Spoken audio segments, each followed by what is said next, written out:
And the New York Knicks, just like that, take a 1-0 series lead thanks to that guy on the left. The New York Mets take 2 out of 3 in Los Angeles against the Dodgers thanks to that guy on the right.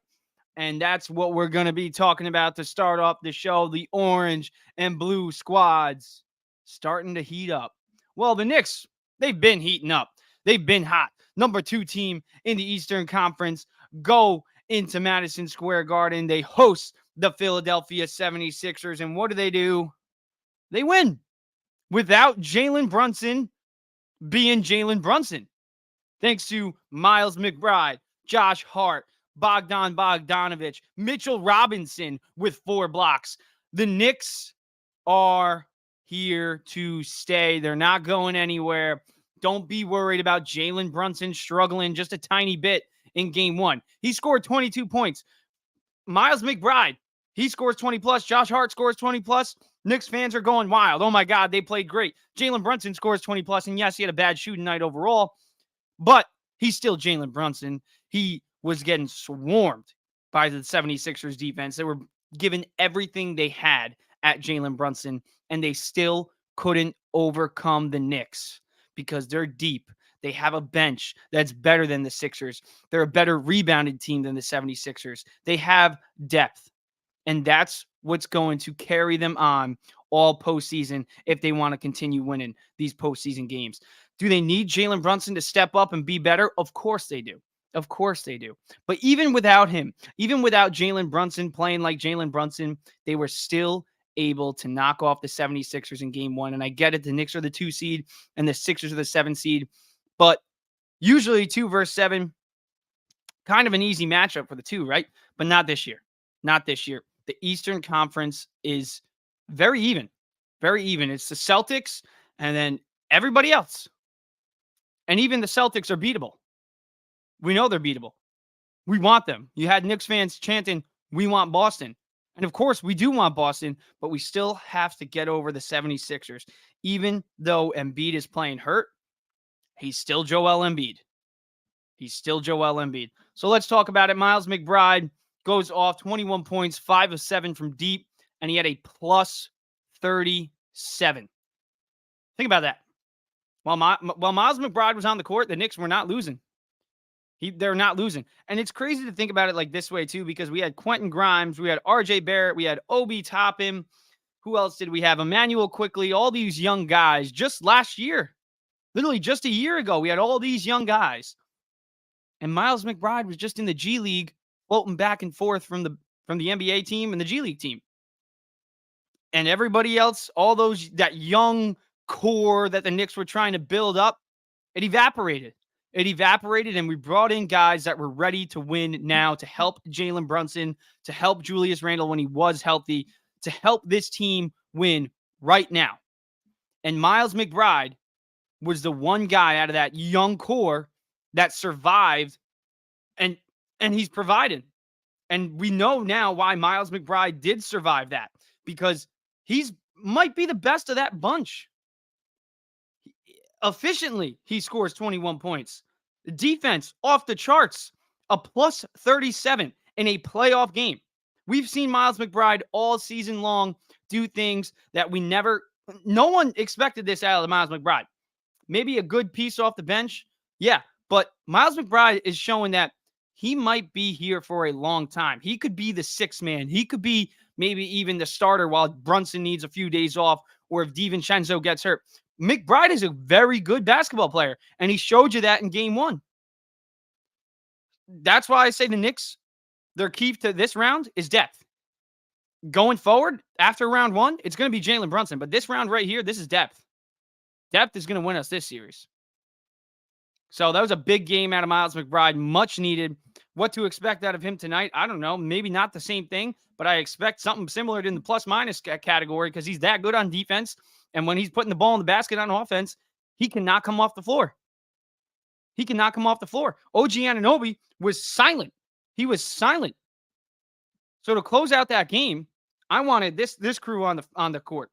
I wanted Brunson, DiVincenzo, McBride, Hart, and Mitch. Those 5 closing. OG Anunoby needs to get going, and we're going to talk about that later. But Miles McBride, what he did in game one was phenomenal. You love to see it, especially out of a young kid like him. We needed that. He stepped up. We need guys, especially without Randall, to step up and help Jalen Brunson, because Jalen Brunson is going to have nights like he did. It's going to be a long postseason if the Knicks want to win, right? You want a long postseason. Brunson is going to have games like he did last night. So we need guys like McBride, like this guy, Mitchell Robinson, to step up on the boards, playing 30-plus minutes off the bench, 12 rebounds, 4 blocks, all over, giving Embiid a hard time. Was Embiid still fighting with Mitch? Was Embiid still overcoming the defensive capabilities that Mitch has? Embiid was still able to overcome part of that, but Mitch made it hard for him. Do I expect Mitch to lock down Embiid? No. Do I expect Mitch to hold him to no points? No. But I expect Mitch to make it tough for him. And you saw him getting physical with Embiid, ripping the ball out of his hands on that rebound, causing jump balls. 4 blocks off the bench. I mean, this is exactly what you want out of Mitchell Robinson. This is exactly, since we've drafted Mitch, since he's been developing, since he's been a young player for the past 5 seasons with the Knicks. Mitch is really starting to form into his own player. We know he's not going to shoot a 3. We know he's not going to make free throws. But what is he going to do? He's going to be a freaking menace in the paint, on the boards, offensive rebounding. We've killed it all year. And Mitch missed a large chunk of the season. And he was arguably our best offensive rebounder, arguably our best rebounder. And he missed all that time. So Mitch is back. Going in, when Mitch, Anunoby, and Randall were hurt at the same time during the season, we needed at least 2 out of 3 of them to come back. And Randall, obviously, if he came back, that would be huge, having an all-NBA power forward to go along with Jalen Brunson, who's an MVP caliber point guard. It would be huge to have Randall. But without Randall, we need other guys to step up. And Mitch is definitely one of those guys. And he stepped up in game 1, and we need it to continue. We need him not only this round, but for the rest of the playoffs. We need Mitch. We need this type of play out of Mitch. Be a menace in that paint. Another guy who stepped up big time with Brunson struggling was Josh Hart. He deserves some chance in the Garden. I was shocked to see it. We give chance for Miles McBride. We give chance for Mitch. We give chance for Brunson, obviously. Where's the love for Josh Hart? Josh Hart played every single minute of the second half. Josh Hart is the heart and soul of the Knicks. That's why his name is Josh Hart. No, I'm kidding. That's not what. Who knows? But Josh Hart embodies what New York fans want to see out of their players. We don't expect you to go 30+ every night unless your name is Jalen Brunson. And we don't even expect Jalen. We literally expect that because Brunson has been doing that. And we would love Brunson to keep doing that in the playoffs, but we'll talk about that later. Josh Hart, though, nobody expects him to go 20+. Nobody expects him to be the focal point of the Knicks. But in game 1, he was our most important player. Defensively, offensively, 4 of 8 from the field, shooting 50% from deep, 22 points overall, 13 rebounds. This guy has the size of a point guard, and he's getting you 13 rebounds. I mean, all year, he's been a rebounding, he's just a magnet on the boards. That's what he is. He's a ball magnet. And when Josh Hart's on the floor, the Knicks usually play good. The energy he provides, the hustle that he provides. I mean, I saw a poll today earlier that the most disliked coach among NBA players this season is Tom Thibodeau. They don't want to play for Tom Thibodeau. But Josh Hart does. Why? Because he wants to win. He wants to give you 110% on all sides of the floor. And Josh Hart's a beast. He's a beast. He deserves more credit. I think he will earn more credit as this playoffs go on. I mean, the year he had, we got to give him props. We got to give him props. He wasn't expected to be a starter. He was expected to be a guy to come off the bench. He got he got starter money, let's be real. He got paid big time. At least for him. For a guy coming off the bench. But you got to give credit where credit is due. And Josh Hart deserves a lot of credit for that game 1 win arguably the player of the game. Miles McBride, obviously, he's the story. Young guy stepping up, 21 points, postseason career high. I think last year he had like 3 points in the whole entire playoffs. This year he goes off in game 1 with 21 points. But Josh Hart, still my player of the game in game 1. But Jalen Brunson, I want to talk about him for a little bit because 22 points, 7 assists, 7 rebounds is considered a bad game for that guy, which is insane. But overall, I mean, he did struggle. And the Philadelphia 76ers were swarming him with double teams, triple teams. They were just throwing everything that they could at Jalen Brunson. And as they should, Jalen Brunson played like an MVP all year long for the Knicks. Is he going to win the MVP? Probably not. But he's an MVP caliber player. He showed it this year. He's a beast, averaged 28.7 points per game in the regular season. But in game 1, only 22 out of our superstar, I should say, 8 of 26 from the field, only got to the free throw line 3 times, which is kind of frustrating, not on Brunson's part, but refs, what are we doing? All year, Brunson gets to the paint. Brunson gets all these points in the paint, and he never gets to the line. Why? Because he doesn't get the respect he deserves from the refs. But that's another story for another day. Brunson, 41 minutes, though, only 22 points. 8 of 26 from the field is not eye-opening at all. And I'm not worried. I'm not worried at all. In fact, I think Brunson's going to drop 30 to 40 points tonight. Like, I don't think anybody should be worried that Brunson had an off night. I mean, he's the best player on the team. That's what happens when you're the best player on the team. You get swarmed. And with Josh Hart making these threes, with Bogdanovich making an impact. I mean, he had 24 minutes, 13 points, 3 out of 6 from the three-point line. Like, when you got other guys stepping up when you're swarming Brunson, it's going to cause the Sixers to not swarm Brunson as much. They're going to have to focus on Josh Hart. They're going to have to focus on Miles McBride. Because if they're putting the ball in the basket, even without Brunson performing, they're going to have to start giving attention to those guys too, which is going to make life a lot easier for Jalen Brunson. So as long as the other non-stars on this team step up like they did in game 1, I expect Brunson to elevate in this round. So, yeah, they threw everything that they had at him. He still managed to come out with a victory. 22 points, 7 boards, 7 assists for Jalen Brunson. I expect him to go off tonight, and that's because he's Jalen Brunson. He's Jalen Brunson. Averaged 28 points per game all year long. Since Randall went out, he was over 30. He's a superstar, MVP caliber player. I expect Brunson to get back to Brunson tonight in game 2. Going to be an important one tonight. It would be nice to have a 2-0 lead. And I expect us to have a 2-0 lead. Right now, the Knicks are favored as a minus 5.5 point with a minus 5.5 point spread. And Embiid, obviously, right now he's listed as a game time decision. And Tyrese Maxey's also questionable. They're going to play. Let's be real. But Embiid, I mean, with his knee injury kind of flaring up even more, obviously I don't wish injuries upon any player. I think it's stupid. I think it's wrong. But, I mean, to say that this knee injury is not helping the Knicks is idiotic, because it is. When Embiid's at full strength, he's a monster. This year, he averaged 34.7 points per game in 39 games. 34 points per game. Jesus. So Embiid, arguably, when healthy, he's the best center. I would say Jokic is still better, but some people put him as the top center in the league. And Mitch needs to do everything he can to make Embiid uncomfortable. I'm not saying go hurt him. Be physical. Be physical. I mean, when you're a fighter in the octagon or in the boxing ring and you see a guy starting to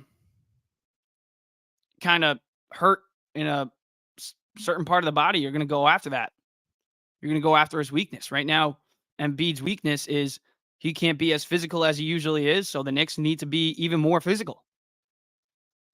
I mean, I think that's the key. Be physical. Get on the boards. We're a rebounded team. Get on the boards, make it hard for Embiid. Simple as that. So what do I expect tonight? I expect the Knicks to win. I expect Brunson to have a 30 to 40-point performance. I expect Josh Hart to not have a 20-point performance again, but I still think he's going to have a good game. I don't expect Miles McBride to go off again, but I would love to see it. I wouldn't be surprised. He's that good of a player. And Mitch, I think he's the key. I think Mitchell Robinson is the key. In this round, I'm looking at Mitchell Robinson to cause havoc in the paint. We need him. Mitchell Robinson's the key to game 2. He's the key to the whole entire series because the Knicks, what do they do best? They rebound. And Mitchell Robinson is their best rebounder. So he's my number one key to another win tonight over the 76ers. I'm pumped. Let's go. Let's take a 2-0 series lead. Let's go into Philly with some wiggle room. Let's go into Philly with some wiggle room. I would love to see that. So, am I going to give you a scoring projection? Hell no. I'm going to give you a win projection. Knicks are going to win. All right, that's that on the Knicks. They take game 1. Another team that took game 1 in their first playoff game was the Rangers, defeating the Washington Capitals 4-1. The fighter Rempe gets his first goal in his first postseason game. Panarin, of course, with another goal as well. So the Rangers, what are they going to do? They're going to fly by the Capitals in this first round. They've been one of the best teams, if not the best team in the NHL all year. So good for the Rangers. The Garden is rocking right now. The Garden is absolutely rocking. I loved when Rempe scored because obviously Rempe is not, prototypical center going to score you a lot of goals. No, he's there for one reason only, and that's to cause havoc on the ice with his fights, be physical. And if he's going to be scoring for you, I mean, you love it. You love it, especially from a fiery guy like him. So Rangers, let's go Rangers again. They're playing tonight, hosting the Capitals. They're playing tomorrow night, hosting the Capitals again. That's a big win. Islanders, they lost, 2 nights ago? Yeah, they're not going to beat the Hurricanes. So, that's that. That's the hockey talk because nobody really cares that much about hockey. We care more about Mets and Yankees. So let's talk about the Mets and Yankees. The Mets been going off 8-2 in their last 10 games, even though they got beat up badly by the Dodgers. Took a 10-0 loss last night. Ohtani is just Ohtani. He went absolutely off. 2 for 3 last night with a home run, 2 RBIs. Mookie Betts being Mookie Betts, he's hitting 355 this year. That's insane. The Dodgers lineup is insane. Let's be real. You got Freddie Freeman hitting 287, Ohtani hitting 368, Mookie Betts hitting 355, Will Smith hitting 346, and the Mets were still able to take 2 out of 3 from them on the road. That's big. Going up against Yamamoto Friday night, they rock him right away. First pitch swinging. I love to see that. Starlin Marte was feasting off Yamamoto. Even when he got out, they were hard outs. So, and that's another thing. Starlin Marte stepping up is huge for the Mets this year. And I want to talk about that a little bit more. But taking 2 out of 3 from the Dodgers, continuing the hot streak. Yes, 10-0 loss yesterday. But you're really not even that upset because of what they've been doing. Starting off 0-5. That sucked. That sucked. Now they're 12-9. Just like that. Completely flipped the script. Completely changed the narrative. The narrative for the first 5 games, Mets suck. They're going to be the laughingstock of the league. Now the narrative is Mets might be able to compete for the division. Who knows? Who knows? We're going to be talking about that too later. Can they actually compete for the division? They might be able to. They really might. Who knows? You got guys like Harrison Bader, like Tyrone Taylor. You guys got the bottom of the order is providing. Francisco Lindor, he ain't doing too well. Let's be real. And the Mets are still winning. And he's heating up a little bit too. We're going to be talking about that because Lindor finally starting to get going. But he hasn't really been Francisco Lindor just yet. And the Mets are still winning. So once he gets going, once Alonso starts to be consistent because he's been up and down so far this year, once those two guys really start to play like themselves, this Mets team might take off because the pitching has been a surprise. The bullpen has been pretty good, if not really good. Like, look at the Mets bullpen this year. A 2.95 ERA, number 5 in the entire MLB. Edwin Diaz continues to look like himself. The bullpen is great. The pitching, it's not too shabby. Outside of Adrian Hauser, all the starters have done pretty well, especially Severino. We're going to be talking about Severino today too. He's pitching tomorrow night. And, I'm expecting a 4th good start in a row out of Sevy. But the Mets, 8-2 in their last 10 games. One bad part of the weekend was Francisco Alvarez. So that's not a fun part. He's going to be out for the next, I think, 6 to 8 weeks with a torn ligament. He's getting surgery on his thumb. That's not good. And I really got to pee, so I'm going to take a quick break. Going to take a pee break. I'll be right back.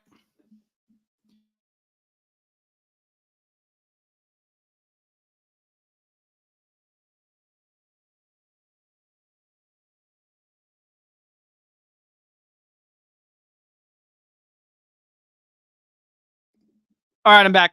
All right, let's get back into it. So, what was I talking about? Francisco Alvarez. Yeah, it sucks. He's going to be out 6 to 8 weeks, but I don't think it's going to affect the Mets too much. I mean, realistically, Alvarez's numbers this year haven't been great, I want to say. So far, Alvarez on the year, he's hitting 236 with 1 home run. I mean, not great. Not great. So when he does come back, I want to see him step it up.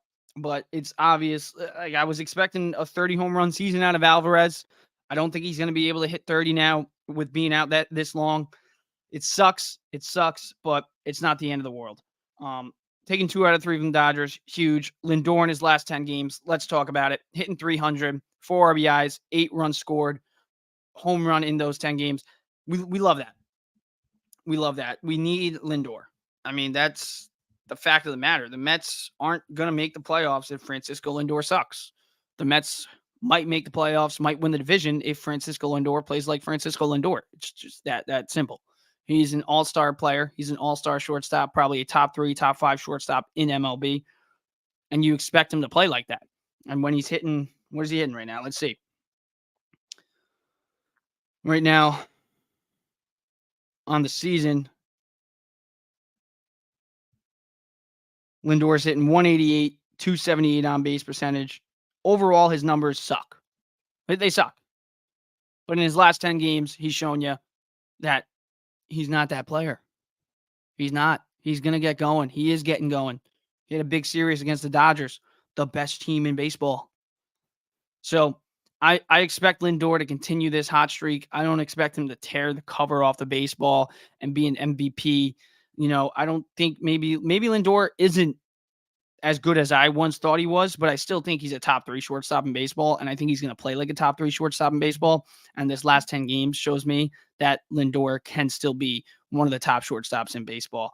So is he gaining Mets fans' confidence back? I mean, he's gaining my confidence back. So I'm confident in Lindor to get going. He's been getting going, and we need him to get going because the Mets are the Mets when Lindor and Alonso are providing, because we saw it when Lindor and Alonso in 2022, they were one of the best duos in baseball. We need those 2 guys. We need those 2 guys badly. So I'm looking at Lindor. I'm looking at Alonso to get going. Alonso especially. I mean, he's hitting 241 this year with an OPS of 805, 6 home runs. Hasn't hit a home run since he hit 2 home runs against the Kansas City Royals about a week ago. And even since that game, I mean, he was hitting 271 after April 14th. And now it's been dropping ever since, 241. So Alonso, I'd love to say he's having a great year, but he's not. He's not. He's up and down this year so far. Need to see him get going. But one guy who has consistently been good this year, and he was consistently good, arguably the most consistent hitter in the Mets lineup in 2022. When he's doing well, the Mets are doing well. Starlin Marte, impressing early on. Right now, he's got a 276 batting average, 771 OPS, and 4 home runs. Like I said, against Yamamoto, he really was hitting that ball hard. So Yeah, I mean, you got to love what you got out of him. 2 for 5 in game 1 against LA, 2 for 5 in game 2 against LA, over 2 in the next game. But I mean, the Mets overall sucked in that last game against the Dodgers. So you love what you're seeing out of him. I mean, 2 for 5 against the Pittsburgh Pirates in game 1, and then 1 for 5 in game 3, then 2 for 5 and 2 for 5. Marte's doing good. He's doing good. And going into this year, one of the biggest concerns in this lineup around the Mets team as a whole was what's Starlin Marte going to give you? Because last year he sucked. 2022, like I said, he was the most consistent hitter. Last year he sucked. Going into this year, we didn't know what we were going to get out of Starlin Marte. But if he's given us this, this is exactly what we need. This is what we want. So good for Starlin Marte. We love to see that. The Mets need him. They didn't give him a 3-year deal a few off seasons ago because they thought they were going to get a dud. No, Starlin Marte was brought here to be a presence in the lineup. When he's hitting second, that's good. I said it on a few weeks ago on one episode. If Starlin Marte hits second all year, that means he's good because if they're not dropping him down in the order, that means he's playing good. So Starlin Marte in this 2-hole is a lot different than Starlin Marte at the bottom of the order. So we love when Starlin Marte provides. Yeah. Now let's jump out of this lineup because the lineup overall has been pretty good. Harrison Bader hitting 308 at the bottom of the order. Tyrone Taylor providing at the bottom of the order. DJ Stewart starting to get going a little bit against the Dodgers, hitting that big home run off Ohtani, 2 for 4 in game 1, 1 for 3 in game 3. He's starting to get going, and I don't expect DJ Stewart, obviously, to make the All-Star team or anything like that. But, I mean, based off what he gave us last year, it would be nice if he can kind of give us some of that this year, especially if we want to be a postseason team. We're going to need guys like DJ Stewart at the bottom of the order to provide you something. So that's big. That's big. Bottom of the order guys stepping up. Let's go Mets. Let's go Knicks. Yes, sir. The orange and blue skies are really, really lit up right now in New York City. We love to see it. Shout out CPNY. Make sure you go check out his channel. He's got a lot of good content on the Mets and the Knicks. Also, a very good Giants mind. If you're into football, make sure you go check out CPNY. Let's talk about the pitching, though, because one guy I specifically want to talk about before we get to Adrian Hauser sucking. I want to talk about Luis Severino because Severino, I've been on him since the Mets signed him. You know, he was a beast when he was in his prime with the Yankees, and he might not be out of his prime. He's only 30 years old. So he's trying to redefine himself as a pitcher. And so far, so good. I mean, in 4 starts, 2.14 ERA, 2-1. He's going to be on the bump tomorrow. A chance for a 4th great start in a row. I mean, against Pittsburgh, 6 innings, only 5 hits allowed, no earned runs, 4 Ks. Against Kansas City, 1 earned run, 5 innings. Against Cincinnati, only 3 hits allowed, 1 earned run, 5 innings. Only his first start was bad. And that was his first start as a Met.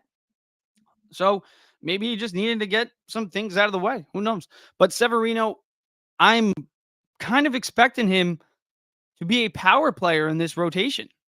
We need someone to step up. And so far, he's been the best pitcher, I think, on the Mets this year. Or Jose Butto. But Jose Butto, fantastic so far for the Mets in his first few starts. Love to see that out of a young guy. But Severino is interesting because he used to be an ace. He used to be one of the top pitchers in MLB. Just a few seasons ago. Literally, 2022. Let's look at his 2022 numbers right now. In 2022, he had a 3.18 ERA across 19 starts. Now, I'd love to see the 19 starts skyrocket, but let's be real. If we can get 25 good starts out of Severino, that's nice. That's nice, especially for a 1-year deal. 2018, 3.39 ERA, 32 starts. 2017, 2.98 ERA, 31 starts. And yes, this is 5 seasons ago, but it's in him. It's in him somewhere. A good pitcher is in Severino, and Severino has been showing us that good part of it. He's been good. He's been more than we expect. And if Severino can keep it going each week, he's going to gain confidence in Mets fans. I mean, the Mets fans are going to gain confidence in him because he's been a top pitcher before. We know he can do it. And so far, he's been doing it outside of that first start. He's been lights out. So tomorrow, I'm going to be looking at Severino again, saying, can this guy continue what he's done his past 3 starts? Can he make it 4 in a row?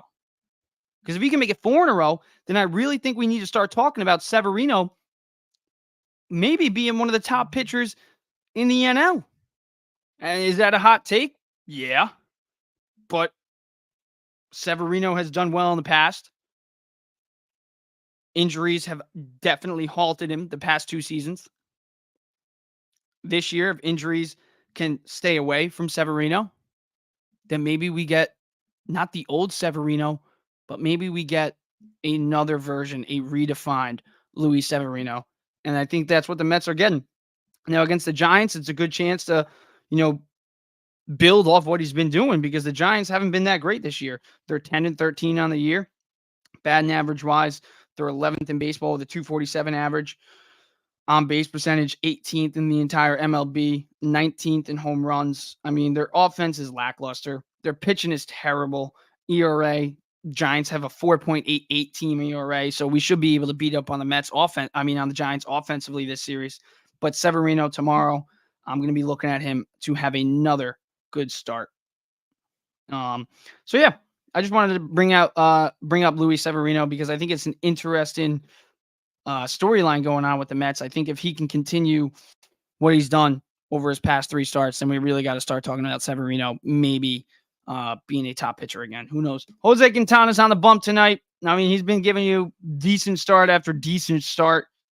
Last start, 5 innings against Pittsburgh, 4 hits allowed, 1 earned run. Against Atlanta, 3 earned runs, 5.1 innings. Against Cincinnati, 5.2 innings, 1 earned run. Against Milwaukee, 4.2 innings, 2 earned runs on opening day. So Quintana, overall, he hasn't been bad. 3.05 ERA in his first 4 starts. What am I looking for him in this start? Another solid start. Give us 5-6 innings, 3 earned runs less. Like that's what you want out of Quintana. I mean, he's 35 years old now. You're not expecting him to be the ace of the staff, but you're also expecting decent starts, and he's been decent this year. Hopefully he can continue. Like I said, the Giants haven't been too great this year. Going up against Michael Conforto, though. And we all know Michael Conforto as Mets fans. He's having a pretty good year. So if there's one guy I am looking at on the Giants to kind of screw up the Mets' fun these past 10 games, it could be Michael Conforto because this year he's hitting 259, 771 OPS, 21 hits in 21 games, 4 home runs, 15 RBIs, scored 11 times already. Conforto's having a decent year. He's having a decent year. And even last year, I mean, he wasn't too shabby. OPS finished with a 718 OPS. So yeah, maybe Conforto's finding his stride with a new team. And good for him because I was always a big Conforto guy. But I'd love to see Jose Quintana strike out Michael Conforto like 3 times. It would be nice. Not going to lie. Quintana, he's decent. Severino might be on the cusp of becoming a star once again in New York. But this guy, Adrian Hauser, has done nothing but suck. I mean, to be quite frank, yesterday, 8 runs over 4 innings. Terrible. 3 walks in those 4 innings. And overall in the year, his ERA is now a 7.45. Now, obviously, there's a lot of season left. But so far, only 2 good starts. 1 against Detroit, 1 against Pittsburgh. And they weren't even that good. And then against Atlanta, gets beat up. Lets up 5 runs over 5 innings. And then against LA, 8 runs over 4 innings. So maybe he's our Carlos Carrasco. You just can't throw him against good teams. Maybe it's that simple. Maybe he's going to be a guy who's going to give you good outings against bad teams and bad outings against good teams. And that's sometimes what you get out of pitchers. But I don't want that. I don't want that. And listen, when Senga comes back, I think Adrian Hauser might be the one that kick rocks. Because if Jose Butto continues what he's been doing, you can't pull him out of the rotation. Jose Butto has been arguably lights out for the Mets. Let's go over Jose Butto's numbers. Jose Butto has actually been a big proponent in the Mets' little run so far. Against LA, 4.1 innings, only 2 runs allowed. Against Kansas City, really lit it up. Only 2 hits over 6 innings, no runs, 1 walk, 9 strikeouts against Detroit. 6 innings, 1 earned run. So 3 consecutive starts out of Jose Butto where you're like, oh, who's this guy, Jose Butto? I mean, last year he came up for a bit, didn't do too well. Across 42 innings last year, he had a 3.64 ERA, so he was decent. But there was some starts where you had where like, eesh. But this year so far, the 26-year-old has been really good. He's been really good. So I'm loving what I'm seeing out of Butto so far this year. His next start is lined up to be, I think, April 26th against the Cardinals. So Butto, I mean, if he continues to do what he's been doing, you got to pull Adrian Hauser out of this rotation when Senga comes back, not Butto.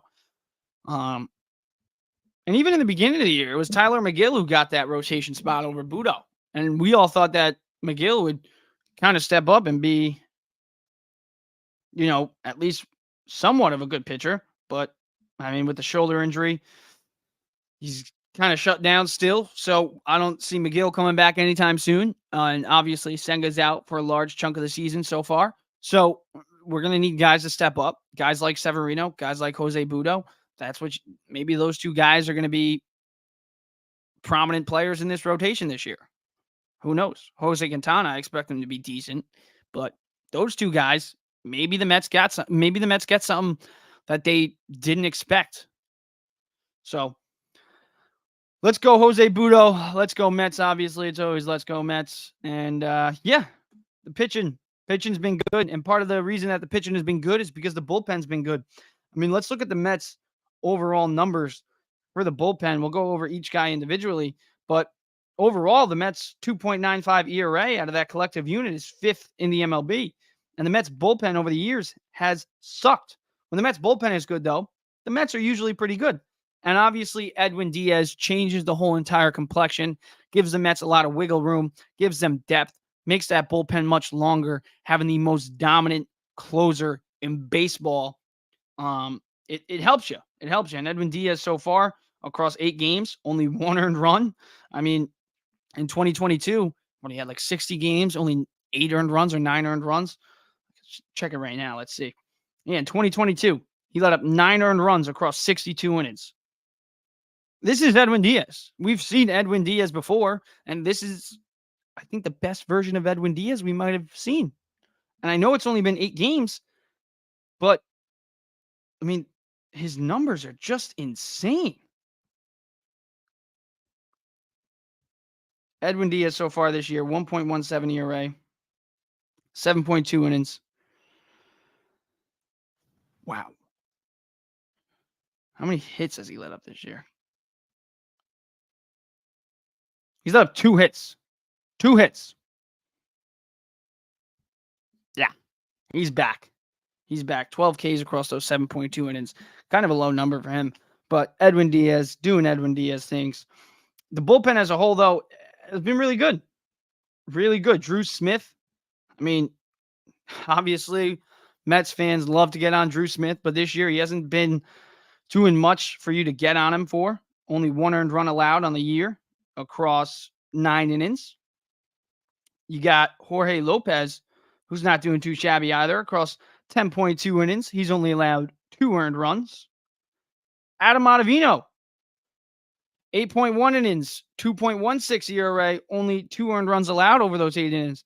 So this Mets bullpen is providing. And then another guy, Brooks Raley, too. I mean, thank God we retained him.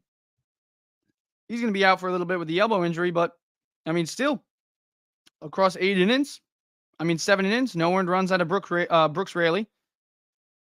And then Reed Garrett, too, who's been phenomenal. Reed Garrett this year, 21 strikeouts in 10.2 innings with no earned runs allowed. Reed Garrett is a freaking stud. Stud this year. We're getting good performances out of this bullpen so far this year, thanks to guys like Reed Garrett, like Ottavino, like Drew Smith, and of course Edwin Diaz. Really, the Mets only have 2 guys in their bullpen with an ERA over a 4. Only 3 guys in their bullpen with an ERA over a 3.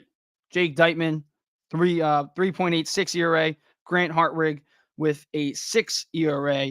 And then Michael Tonkin, former Atlanta Brave, with a 6 ERA.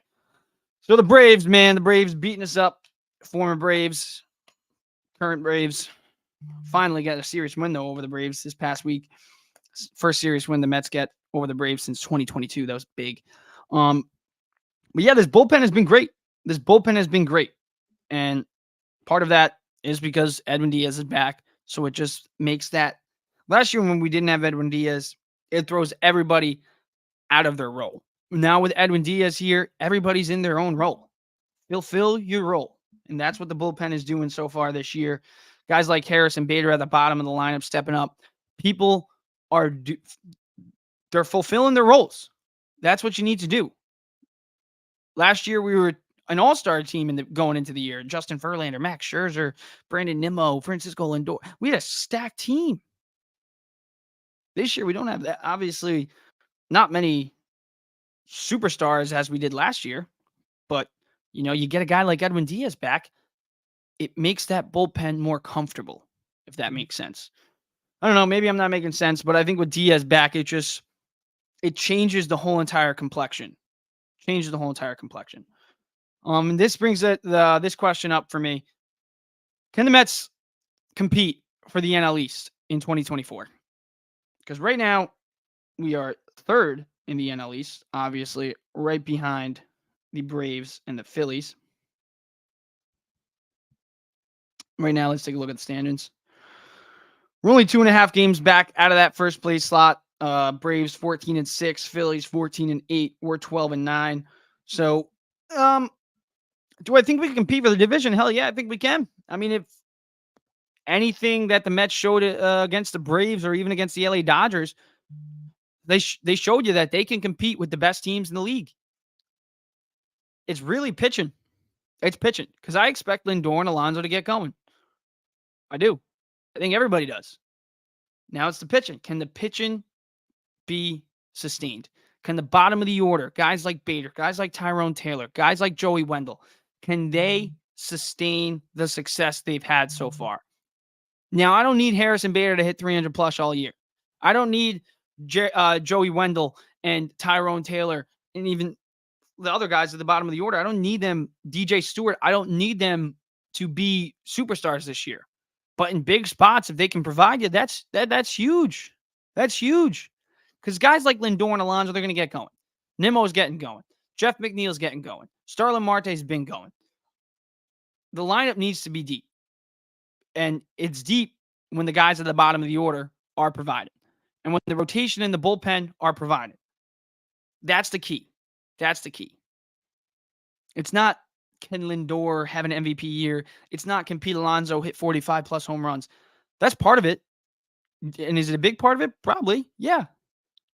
But another big part of it is that bottom of the order, is that bullpen. Because those two things we didn't expect to be great. We didn't. But if they're great, then the Mets can be great. We're still missing JD Martinez. JD Martinez, 33 home runs, 271 batting average, over 100 RBIs last year. He's going to be a prominent player in that lineup. He's going to be joining soon. So that lineup is going to get even better. As long as the bottom of the order and the bullpen does good, the Mets will be fine. Can they compete for the NL East? I have no clue. I think they can. I think they can shock us. I don't expect them to. But at the same time, I wouldn't be surprised. I would not be surprised if the Mets compete for the NL East in 2024. We're going to be talking some Yankees and then some Jets and then some Giants, but we're going to take a quick break on the James Nolan podcast. We're going to get right back into it with some more baseball talk. Yankees kind of in a bit of a funk right now. Everybody's getting on Francisco Lindor, but I don't hear a lot of people getting on Aaron Judge. Why? We're going to talk about that next on the James Nolan podcast.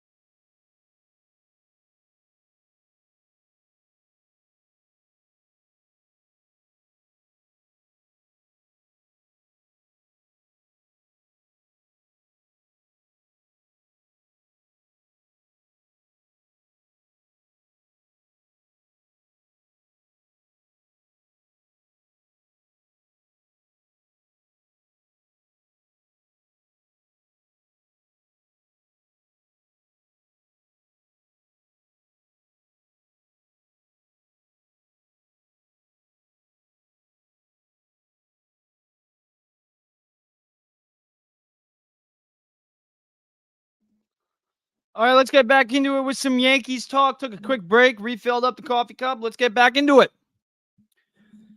Yankees 15-7 in a bit of a funk, 5-5 over their last 10 games. They get a win last night, 2 out of 3 they've won now, but 5-5 over their last 10 games.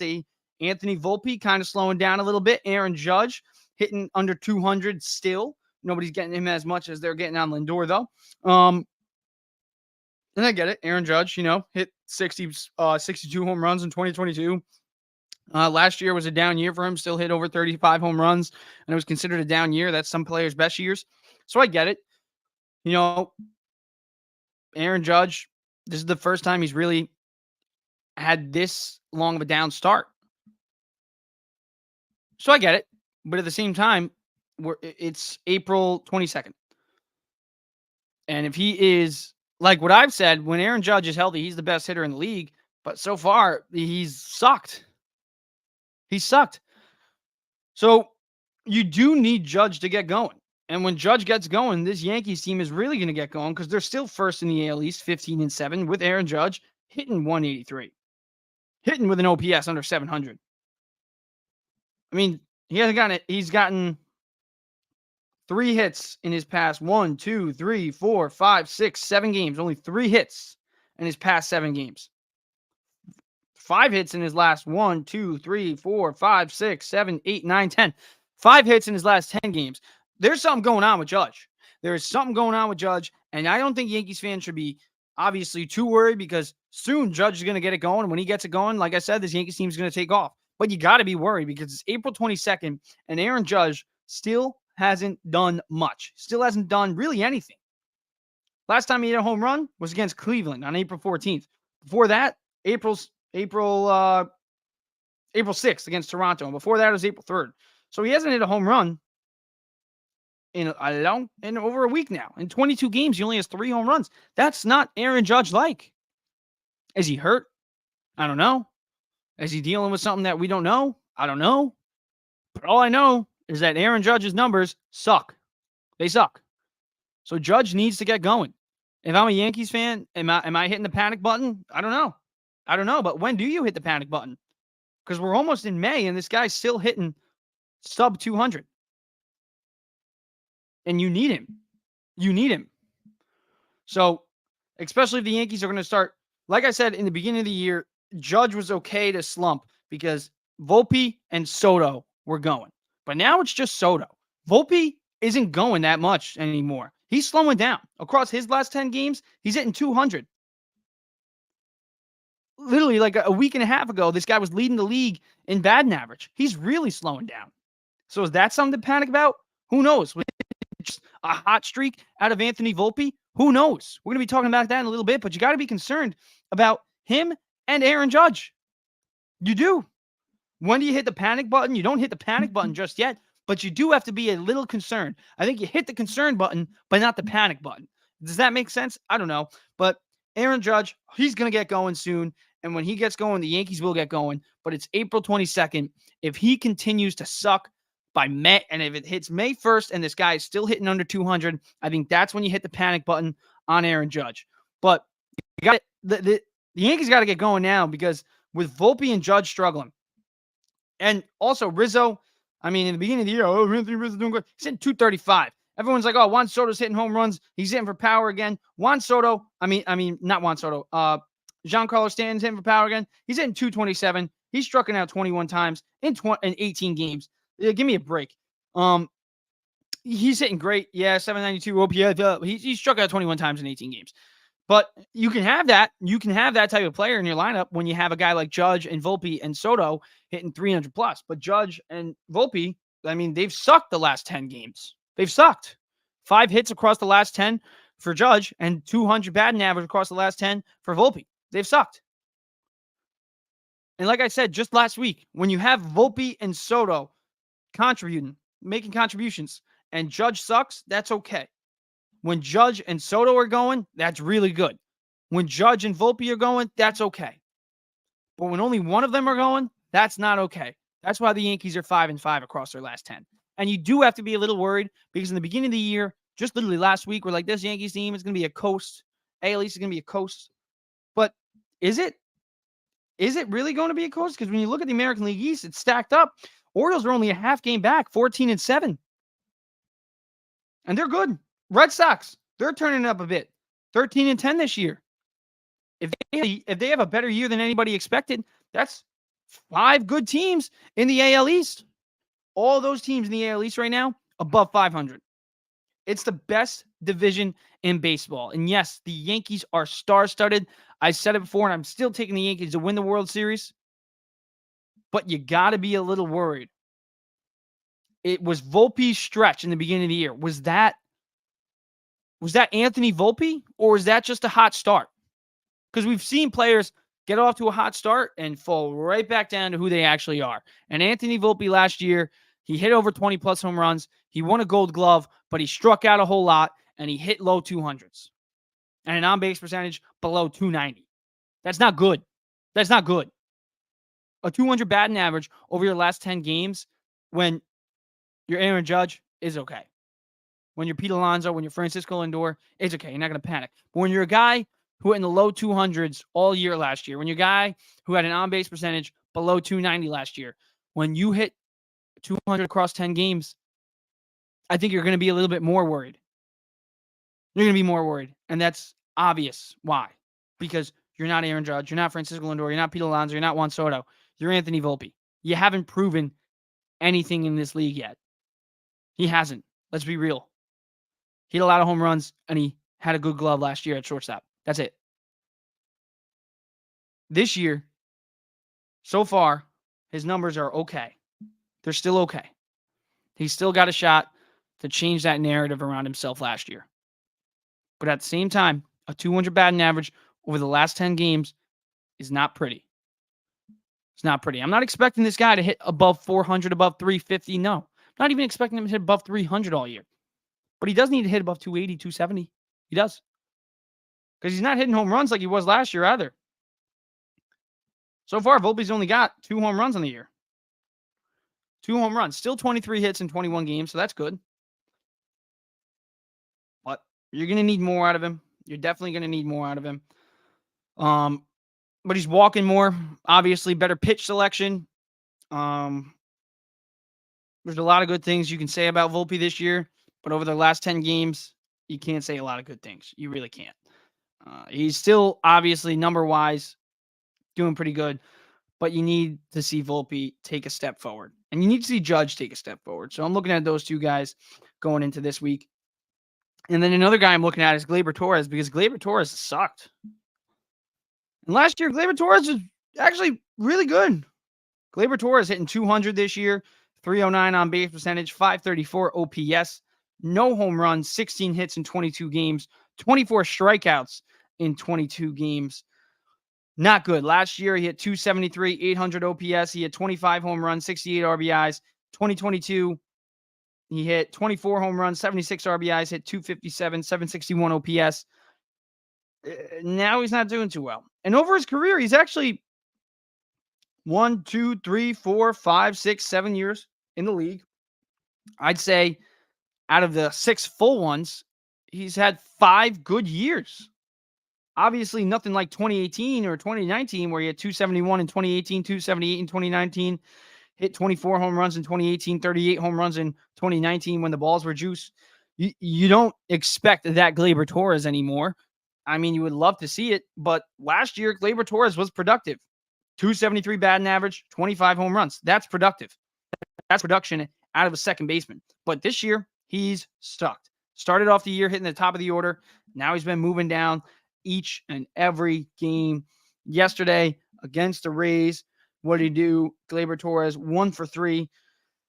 So that's, I guess, good. I mean, it gives you a little bit of confidence, but he still had a strikeout. So that's not good, because he's striking out a lot this year. But overall, in his last 1, 2, 3, 4, 5, 6, 7, 8, 9, 10 games, he's had 4 hits. 4 hits. You're going to need Gleyber Torres to get going, because if you got Judge and Soto doing really good, right? Those are your 2 guys who you expect to be MVP caliber players. I think Anthony Volpe and Gleyber Torres are the tier 2 players in this Yankees lineup. You don't need those guys to hit above 300. You don't need those guys to hit 30-plus home runs. But if they give you 20-plus home runs and a 270-plus batting average, that's exactly what you need out of those two guys. So you need Judge and Soto to play like tier 1. You need Gleyber Torres and Anthony Volpe to play like tier 2 players. And then you get what you get out of Stanton and Rizzo. Yeah, that's what you got to hope for as a Yankees fan, right? I mean, we're not expecting Volpe or Gleyber Torres to be MVPs.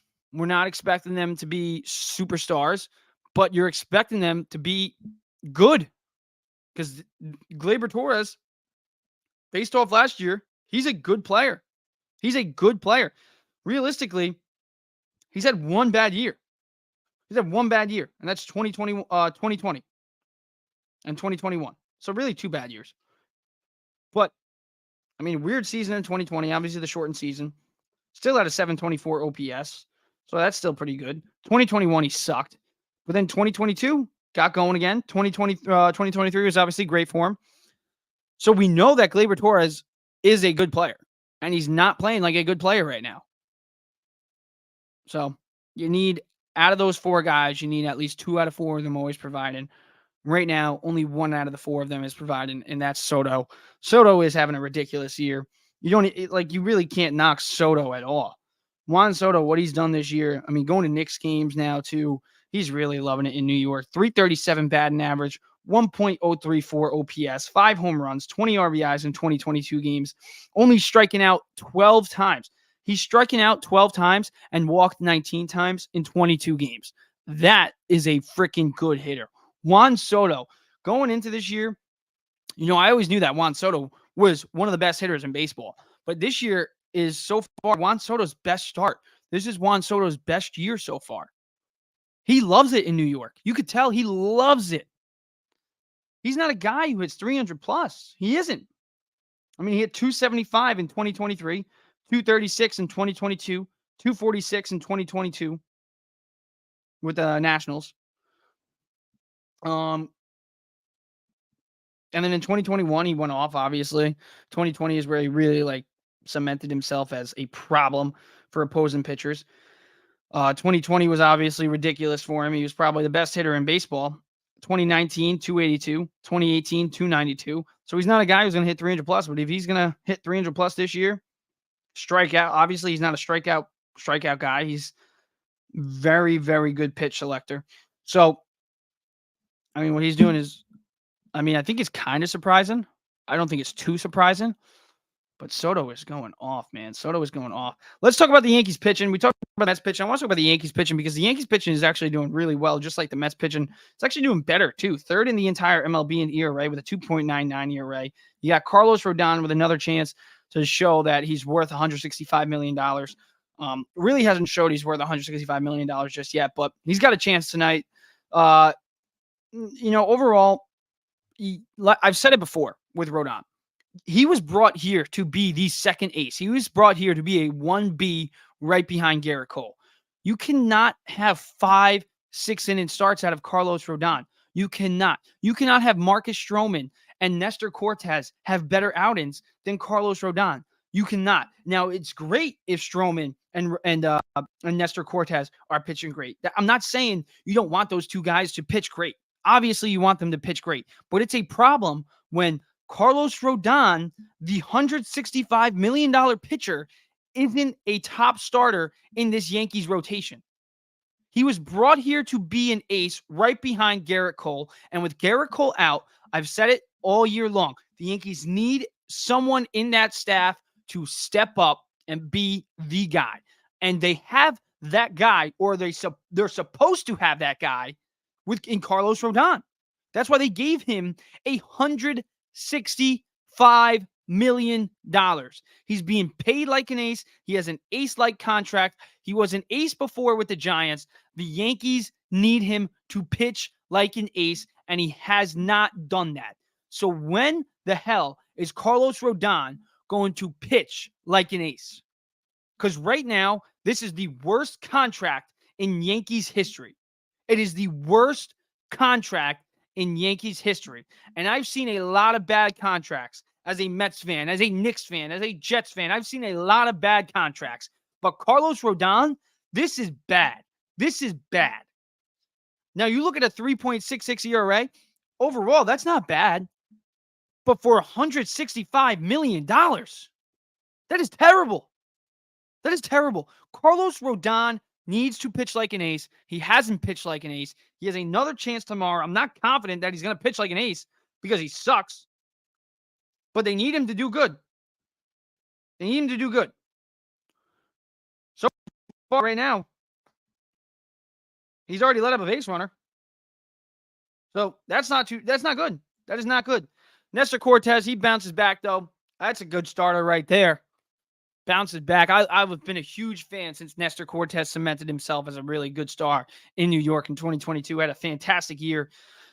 So, that's a great start out of him, especially against the division rival in Tampa Bay. 9 strikeouts over 7 innings, no runs allowed. Good for you, Nestor Cortez. Good for you, Nestor Cortez. But at the same time, Nestor Cortez isn't getting paid $165 million. Carlos Rodon is. Nobody out. Already a runner on. So, Rodon, step it the hell up, man. It's simple as that. You're being paid like an ace. You need to pitch like one. Simple as that. And I mentioned Stroman earlier. Stroman, he's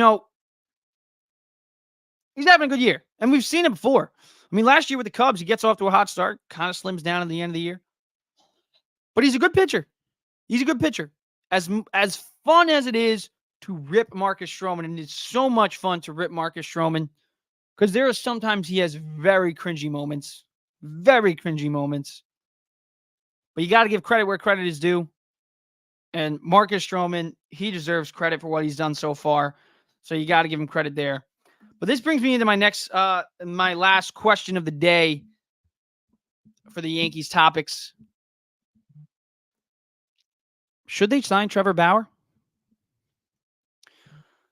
I don't know, man. I don't know. I mean, I think Trevor Bauer is a lot better than Carlos Rodon. That's that. I'm not going to be saying that Trevor Bauer is a good human being. I'm not saying Trevor Bauer is a good person. I'm not saying he's a bad person. I'm not saying he's a terrible human being. But what I do know is Trevor Bauer is a very good pitcher, and he is innocent. You can't knock him there. Is he a weird guy? Hell yeah, he's weird. He's probably one of the weirdest MLB players I've ever seen. But he is a very good pitcher, former Cy Young Award winner. He would immediately be the best pitcher on in this rotation. It would be interesting to see Bauer and Cole in the same rotation, obviously, with the history between those two. But you can't not say that Trevor Bauer wouldn't be the best pitcher on the Yankees right now. You can't.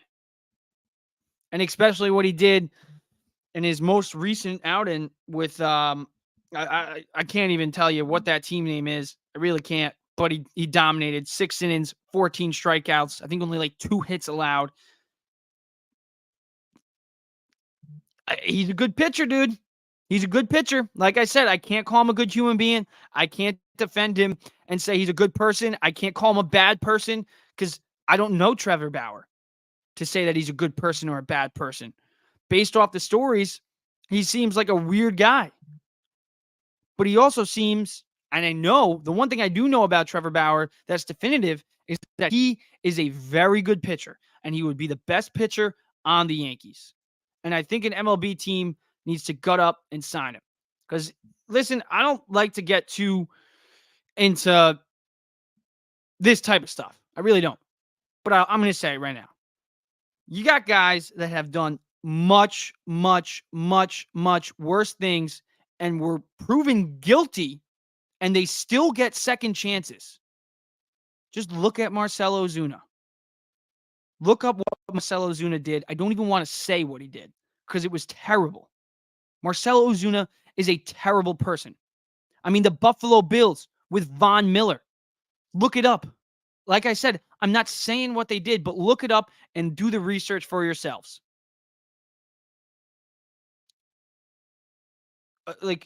There's numerous other stars, other players that have done so much worse. Were proven guilty and they get second chances. I mean, there's literally a video of Ray Rice. That video of Ray Rice, everybody knows what I'm talking about. I don't even have to say it. And the Baltimore Ravens bring him out to the field and they honor him this year. If we're giving second chances out for people who are guilty, why are we not giving a second chance to somebody who's innocent? I'm not saying he's a good person. I'm not saying he's a fun guy to hang out with. I would probably never want to hang out with him. But the fact of the matter is, he is innocent, and he is a beast on the mound. Former Cy Young winner. You cannot take that away from him. And the fact that an MLB team hasn't nutted up and offered this guy a contract, the MLB minimum, is just ridiculous. The guy's innocent. What more does he have to do to get a second chance? Like numerous others have gotten a second chance. I mean, another guy, Ray Lewis, Ben Roethlisberger. I mean, Ben Roethlisberger, that is a terrible, terrible, terrible story. Big Ben, look it up. Ray Lewis, look it up. Ray Rice, look it up. Marcelo Ozuna, look it up. So many guilty guys get second chances. Josh Giddey with the Oklahoma City Thunder right now in the playoffs. Nothing happened to him. Is he guilty? No, but dude, come on. Anybody normal, anybody sane knows that Josh Giddey's got some problems. And he gets a second chance. Ben Roethlisberger, Ray Lewis, Marcelo Ozuna, Ray Rice. I could go on and on and on. All these guys get second chances, but not Trevor Bauer. And right now, my one defense for Trevor Bauer is he's innocent, and he's a very good pitcher, and he would be the best pitcher on the Yankees staff. Boom, right there. Give it a shot. Give it a shot. Everybody's afraid of the bad press, but nobody's afraid about the bad press about the guilty guys. They just brush it under the rug. They cover it up. Oh, this guy's great. Look at him. I don't understand. Former Cy Young. Somebody's going to eventually sign this guy. And they're going to probably... They're going to get production. Because I could see mid-season, come the trade deadline, a few teams that they need a pitcher, they need an ace to go on a postseason run. I could see a lot of teams that miss out on a trade for a top pitcher. Maybe take a shot on Trevor Bauer. So I still think it's gonna happen. I think it'll happen by the deadline in that case, in that scenario. But the guy's still a beast. The guy can still throw the baseball at a top. He might be one of the best pitchers in the league. He still might be one of the best pitchers in the league. But we will never know until a team nuts up and offers a contract to an innocent guy. Am I defending his actions, his personality, am I saying he's a good person or a great person? No. But he's a good pitcher, and he was innocent. So maybe somebody's got to take a chance on him. So I don't like to get in those types of conversations, but I mean, Yankees need a pitcher. Trevor Bauer's available. And so do the Mets. But I don't think the Mets necessarily need a former Cy Young pitcher as much as the Yankees need a former Cy Young pitcher. So that's why I said the Yankees should sign him and not the Mets. So before you get on me for saying, oh, well, why wouldn't you want the Mets to sign him? You're a Mets fan. Because, listen, I wouldn't be opposed if the Mets wanted to sign Trevor Bauer. I think it'd be interesting. There's teams that can overcome the bad press. And one of those teams is the Yankees. Because if they want to win a World Series this year, and it's World Series or bust for the Yankees this year, then you got to go all out. The Mets, they're not World Series or bust. So that bad press, it could affect them. The Yankees, they want to win. They want to win a World Series. Obviously, the Mets want to win a World Series too, but the Yankees are in a much better position. They're in a much better position. I don't know. I'd take a shot on it. Let me know what you guys think in the comments. Would you give Trevor Bauer another shot? Do you think he deserves another shot based off I don't know, all the other guys, all the other guilty guys that got second chances? Do you think that this innocent guy, not saying he's a good person, but do you think this innocent guy deserves a second chance? Former Cy Young Award winner, obviously in his most recent outing with whatever team he was pitching for. I mean, 14 Ks, 6 innings. Guy was lights out. So that's that. Let's talk a little bit about the Giants and the Jets, and then let's wrap this thing up. Should the Giants draft J.J. McCarthy? J.J. McCarthy, former Michigan quarterback, just won a national title with the Michigan Wolverines. 21 years old.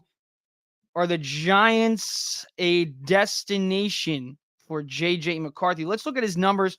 2,991 yards, 22 touchdowns, only 4 interceptions in his junior year, his last year with Michigan. The eye-popping number that everybody loves is the completion percentage. 72.3 of his passes were completed. He averages 9 yards per attempt, a quarterback rating of 167.4. So, and then they won the national championship. So the guy's a winner. He's a smart quarterback. Obviously, a guy like Jaden Daniels, his numbers, 3,000 plus yards, 40 plus touchdowns, only two interceptions. Those numbers are eye-popping. But I guess the Giants don't see what I see in Jaden Daniels, and it makes sense. I mean, the Giants have been, a professional football team for I don't know how long. I have nothing to do with pro football. So their knowledge is probably better than my knowledge. So when there's rumors saying they want J.J. McCarthy, they see something in him. And when you look at his numbers, what I see is he's a smart quarterback. And he's 6'3", he's 202 pounds, so he's got size. Who knows? Maybe he'd be a good quarterback in the NFL. I don't know. But the Giants potentially think that. Do I think that they should draft him? Yeah. Yeah. They should.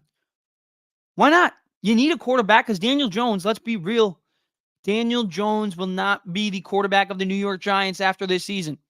He might not even be the starting quarterback at the end of the season. So, yeah, draft J.J. McCarthy. I think Jaden Daniels will be better. But then again, I'm not a professional football scout. So, I'm not going to put my opinion over a professional football scout's opinion. If they think J.J. McCarthy's better, then I might think J.J. McCarthy's better. I still think Jaden Daniels, his numbers, they are better. His athleticism is better. I think it makes sense to go after a guy like Jaden Daniels because of his size, his capabilities with his legs. I think it mirrors Josh Allen. I think it kind of mirrors Daniel Jones because Brian Daboll, what does he love out of his quarterbacks based off who he's had? He loves them that they can use their legs, physical, strong arm, and don't turn the ball over.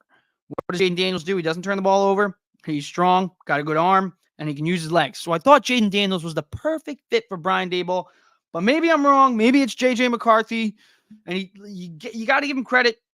He was third in QBR in the entire NCAA last year.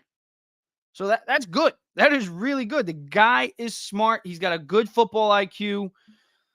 So why not? Yeah. I mean, they gave him, Hector's exactly right. Shout out Hector. Make sure you go give Blunt Thoughts. Hector, a good follow on Twitter. He's got a lot of good Mets content as well. So yeah, and he speaks the truth. He speaks the truth. That's one thing that I love about you, Heck. And this is another truthful statement. Jones shouldn't have been the QB this past season. Just like Carlos Rodon got all that money, Daniel Jones got all that money. And I mean, obviously football contracts, you can escape out of those more than you can a baseball one. So the Giants do have a little bit of wiggle room there. They can get barely any cap implications if they cut him after this year. But I think Hector's right. Daniel Jones, his time should have been done last year. I mean, the guy sucked last year. Threw 6 picks in 6 games. He was 1-5 in his starts? And then Tommy DeVito and Tyrod Taylor look like completely different quarterbacks in the same offense. So Jones, yeah, I think he's done. I think he is done, especially if the Giants draft J.J. McCarthy. He is done. He is done. Last year was very confusing, them giving him a $160 million contract after only throwing 15 passing touchdowns in 2022. Wild, wild, wild, wild. But I guess, he's going to get one more shot, and it's really like one more shot this year, especially if they do draft a QB. So yeah, I agree with you. Heck, I don't think Jones should have been that QB last year. I don't think they should have paid him all that money. I think they made a mistake. I think they jumped the gun. But it is what it is. The Giants, they're in a sticky situation because obviously Daniel Jones wants to start. Obviously, Daniel Jones views himself as a starter. And even with J.J. McCarthy, he probably will be the starter the first game of the season. But at the same time, they did give him a 4-year deal. They wanted him to be the franchise QB. Every year, it's the same thing. Daniel Jones has one more year to prove he's the franchise QB. Every single year. But this year finally feels like this is the year where it's, you got one more shot, dude, and that's it. You got he's on a very short leash this year. A very short leash. I mean, they went out there and they got Drew Lock in the offseason. They got Tommy DeVito. Rumors about them taking J.J. McCarthy. Jones is on a very, very short leash. And this is the first year where it feels real that Daniel Jones won't be the Giants quarterback. Yeah. Yeah. I think they wanted to wait. Like this year, I mean, last year's quarterbacks, they're really good, actually. I mean, CJ Stroud, obviously, is the first name that pops up in your head among quarterbacks from last year. Really, outside of him, though, I mean, Bryce Young kind of sucked. But CJ Stroud was really the only quarterback among that class last year that seems like he's going to be a starter for a long time. So I kind of do see why the Giants kind of sat out on the quarterback selection last year. And this year, I mean, you got guys. You got Jaden Daniels. Caleb Williams is going to go number 1. But you got Jaden Daniels. You got J.J. McCarthy. You got a lot of good quarterback prospects in this draft. A lot more, I think, trustworthy ones than last year. So, yeah, I do see why the Giants did wait to this year. So I will disagree with you on that point. I'm not too surprised. But I still think they should have moved on from Daniel Jones last year. So I agree in a sense, but not too much in the draft aspect because I don't think they had their guy, especially at the position they were at last year. But it is going to be a fun one. The NFL draft is coming up.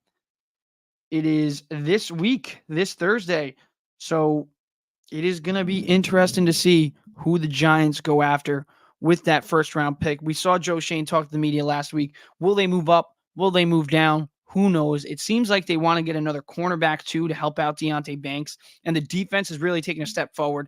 But in the first pick, with their first pick, it seems like they're going to go after J.J. McCarthy. And it's going to be interesting. It's going to be interesting because, you lose Saquon Barkley. I mean, if I was the Giants, what I would have done last year is get rid of Jones, sign Saquon Barkley, and then this draft where there's a lot better quarterbacks, hopefully without Daniel Jones, maybe they lose a couple more games even, and you get a better draft position going into this draft, and then you can draft that quarterback. You got a good running back in Saquon Barkley to help out that young quarterback. I thought that made sense, but obviously the Giants took a different route. They signed Daniel Jones. They franchise tagged Saquon. Now they're in a position where they had to lose Saquon, and they're stuck with Daniel Jones. So that contract did come to bite them in the ass. It did. So it's odd. It's odd. The Giants I think they jumped the gun. I think they thought they were closer than they thought they were after the first surprising year of under Brian Daboll and Joe Shane going 9-7-1. I mean, yeah, what they 9-7? Yeah, 9-7-1. So yeah, I think they jumped the gun a little bit. And it's going to be interesting to see what they do. Their defense took a big step forward, so I think that they could potentially sneak into the playoffs as a wild card team next year just because of that defense. But at the same time, I think if they do end up drafting J.J. McCarthy, then then you got to think to yourself, why in the hell did they sign Daniel Jones, and why in the hell didn't they not sign Saquon Barkley 2 years ago? Because you would much rather have Saquon Barkley with J.J. McCarthy than Devin Singletary with J.J. McCarthy. And even wide receiver wise, who are the Giants receivers? They need receivers, and there's a lot of good ones in this draft. So that's good. But I mean, Wan'Dale Robinson, he's not a number one. Jalen Hyatt, he's not a number one. I still think both of those guys, I think, have talent. I think they're both highly skilled. I think they both have potential to have 1,000-yard plus seasons, but I wouldn't call either of them number one wide receivers, especially if you have a guy like J.J. McCarthy throwing them the ball. You're going to need a real wide receiver. So right now, their depth chart, you got Darius Slayton, Wan'Dale Robinson, Isaiah Hodgins, Jalen Hyatt. So, yeah. And then the whole entire Darren Waller scenario. He wants a new contract after just getting a contract extension a year ago. Giants are a little bit of a pickle, but one thing seems certain. They're going after a quarterback this Thursday, and that quarterback might be J.J. McCarthy. Let's flip to the other side of the stadium in MetLife. Let's go to the Jets. Brock Bowers. Jets got the number 10. I believe it's number 10. Let me just fact check myself. Jets pick in draft. Always got to fact check yourself. Yeah, we got the number 10 overall pick. We don't have a second round pick. But right now, latest mock draft out of Zach Rosenblatt, New York Jets. Covers the New York Jets for The Athletic. He's got the Jets actually trading up to number 7 overall to take Rome Odunze out of Washington. He's got this trade, an official trade. The Jets sent first-round pick number 10 and fourth-round pick number 134 and a 2025 fourth-round pick to the Titans for the number 7 overall pick to trade up and get another wide receiver. I don't like that. I don't want the Jets to trade up for a wide receiver, especially after we just got Mike Williams, especially when we have a guy called Garrett Wilson. I think we're underplaying Garrett Wilson, saying that the Jets should draft a wide receiver in the first round. I think that's disrespectful to Garrett Wilson. Garrett Wilson could be, and very well could be, a top 5 wide receiver in the NFL. I mean, the guy had Zach Wilson. See, what the hell is that freaking quarterback's name with the blonde beard? I can't think of his name. CJ whatever. He had him throwing in the ball. Obviously, Zach Wilson. You got freaking Trevor Siemian. Who else did he have as a starting quarterback? Mike White. The guy has had a lot of starting quarterbacks in 2 years, and 2 consecutive years, he's had 1,000+ yard seasons. With Aaron Rodgers, Garrett Wilson will be a top 5 wide receiver. I'll say that right now. And Garrett Wilson, skill-wise, is a top 5 wide receiver. Maybe the numbers don't say it just yet, but the numbers will if Aaron Rodgers is healthy next year. Garrett Wilson should not be disrespected, and the Jets should not draft a wide receiver in the first round when you have Garrett Wilson, Mike Williams, and then Xavier Gibson. There's a lot of wide receivers in this draft. Why in the hell would we trade up to get another wide receiver? We already have 2 that we expect to put up 1,000+ yards. Xavier Gibson, if he showed you anything in his rookie year, it's that he's better than a lot of people thought. And with Aaron Rodgers, he could become a very good piece on this Jets offense.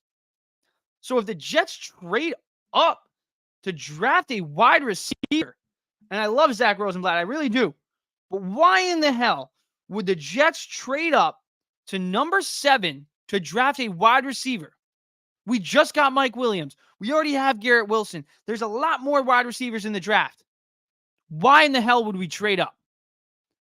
Now, earlier on in the offseason, yes. Jones has never really gotten good wide receivers, but at the same time, though, he's gotten time to show that he can do it without wide receivers. What is his 6th season now going into as Giant starter? So he's gotten enough chances. But the Jets, they're also in the same, they're kind of in the opposite position. Giants need a receiver. Jets don't. Like I said, Don't disrespect Garrett Wilson and draft a wide receiver in the first round. Just don't. You got so many other options later on in the draft. You don't need to trade up for a wide receiver. With the first pick in the draft for the Jets at number 10, what do? Go get Brock Bowers. If he's available, you get Brock Bowers because the Jets need a tight end. I love Tyler Conklin. But Brock Bowers, he's gaining my, likeliness each and every other report, every other article, every other video I watch that claims the Jets should draft this guy. I'm like, yeah, they should. The guy is a freaking stud. I mean, first off, his name is Brock. I think it was Paul Heyman. Paul Heyman had the best explanation of those who are named Brock. They're just on another level. They're on another level. And this guy, his name is Brock, 6'4", 240 pounds of just pure physicality. Obviously, a beast with Georgia.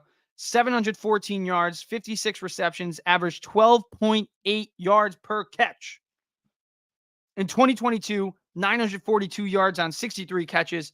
In 2021, his freshman year, 882 yards on 56 catches. This guy can play. And if he puts up the numbers he did in college at the NFL level, where we know the NFL uses tight ends a lot more than they do in college, he's going to give you good. He's going to give you a lot of good things. And I think he matches up. I mean, the Jets are kind of in a different position than the Giants. The Jets are not only in a position where they want to draft for the future, but they also want to draft for the now. And if there's a player in the first round that can help out in the now, I think it's Brock Bowers. Go get Brock Bowers. If we're going to trade up for anybody, it should be for Brock Bowers or a stud offensive lineman, not a wide receiver.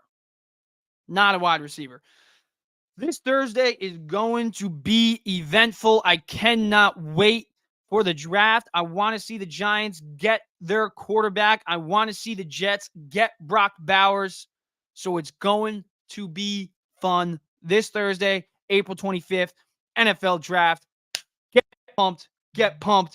pumped for game 2 of the Knicks playoffs, baby. Going on against the 76ers. Gotta keep beating up Embiid. I don't wish injuries upon anybody, but you gotta beat him up. You gotta be physical with him. Mitchell Robinson played 30 minutes the other night. He's gotta do it again. He's gotta be the focal point on defense. Isaiah Hartenstein, I love you, but you gotta sit this one out this time. Obviously, he's going to start and he's going to get like 15, 20 minutes, but this is Mitchell Robinson's game. This is Mitchell Robinson's series. I am looking at Mitchell Robinson to do what he did in game 1. 4 blocks, 12 rebounds. I don't need you to score. I need you to be a beast in that paint. I need you to get offensive rebounds, get the Knicks second chances, and I need you to cause havoc. For Joel Embiid on defense. That's what Mitchell Robinson needs to do. That's what the Knicks need tonight. Jalen Brunson, he's going to give you 30, 40 points. He was off in game 1, and that gives me a lot of confidence that in game 2, he's going to go off because Jalen Brunson, if anybody's worried that Jalen Brunson might take a step back, maybe in the playoffs. Did you forget what he did last year in the playoffs? Did you forget what he did with the Mavericks in the playoffs? I mean, my dogs are going nuts right now because they agree with me. Jalen Brunson is a dog. Guy scored 22 points in game 1, and everybody's like, I'm worried about Jalen Brunson. Why? What he did with the Mavs. Look what he did with the Knicks last year. Look at his comments after last year's loss. What haunts him more than anything? He himself said it. That turnover in game 6 against the Miami Heat. That's what he believes cost the Knicks. If he believes that, then we're going to get a Jalen Brunson for the rest of the postseason that is lethal. I expect that lethalness to come out of Jalen Brunson starting tonight. And I expect Mitchell Robinson to still cause havoc on defense for Joel Embiid. And obviously the Yankees, we don't love them too much, but we support them. So hopefully Rodon, the $165 million man, can continue what he's done so far in his first 3 innings so far. Only 2 hits. No hits allowed for Rodon. That's good. Hopefully he can keep it going. $165 million to be a dud so far, but he's got to pitch like an ace. And then the The Mets, you obviously heard me talk about him earlier. Jose Quintana, hopefully we get another decent start going up against the Giants, and former Met Michael Conforto is going to be interesting. And then Luis Severino on the bump tomorrow. My eyes will be on him because Luis Severino has been a pleasant surprise for me this year and for a lot of Mets fans. 3 consecutive starts that have been really good. Can he make it 4 tomorrow? We'll find out. Thank you for watching. That's it for the James Nolan podcast. Let's go Mets. Let's go Knicks tonight. Rangers. I mean, I'm an Islanders fan. But I will say this. The Rangers winning does make me happy because it seems like it makes a lot of my friends happy. So I'll be nice. Let's go Rangers. Deuces.